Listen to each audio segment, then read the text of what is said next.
안녕하십니까. 오늘은 마태복음 8장 5절에서 9절의 말씀으로 백부장의 하인을 고치심 첫 번째라는 제목으로 하나님의 말씀을 나누고자 합니다. 본 말씀은 예수께서 가버나움에 들어가시니 한 백부장이 나와 간구하여 이르되 주여 내 아인이 중풍병으로 집에 누워 몹시 괴로워하나이다. 이 시대 내가 가서 고쳐주리라. 백부장이 대답하여 이르되 주여 내 집에 들어오심을 나는 감당하지 못하겠사오니 다만 말씀으로만 하옵소서. 그러면 내 하인이 낫게 사옵나이다. 나도 남의 수하 있는 사람이요 내 아래도 군사가 있으니 이대로 가라 하면 가고 저대로 오라 하면 오고 내 종들의 것을 하라 하면 하나이다. 예수께서 가버나움에 들어가셨습니다. 가버나움은 갈릴리 바닷가에 있던 마을로 로마 군대가 주둔하고 세관이 있었습니다. 또 회당이 있는 큰 도시였습니다. 이곳은 예수 그리스도의 제2고향이라고 불리는 곳입니다.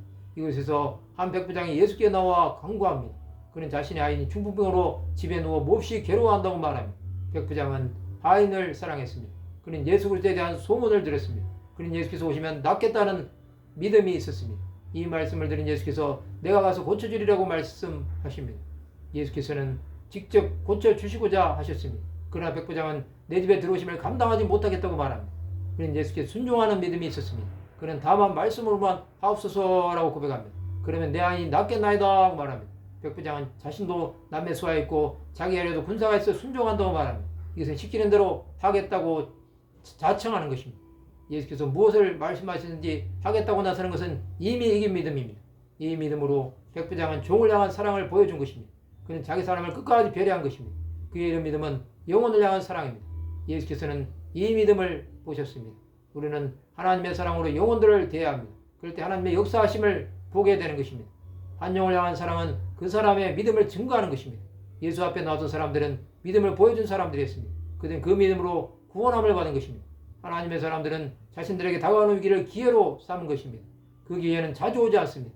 예수를 믿기에 오는 믿음의 시련은 고난을 참음으로 이겨내야 합니다. 그렇지 않으면 더 큰 고난이 기다리고 있다는 사실을 깨달아야 합니다. 하나님의 사람들은 병마와 싸워 이겼습니다. 그들은 예수께서 고쳐주신다는 믿음이 있었습니다. 그러나 더 중요한 것은 영혼의 구원입니다.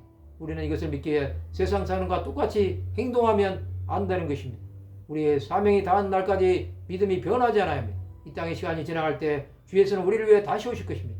그때 세상에서 믿음을 보겠느냐는 말씀을 기억해야 합니다. 우리는 끝까지 주를 위해 살아야 할 사명이 있는 것입니다. 말씀을 마치고자 합니다.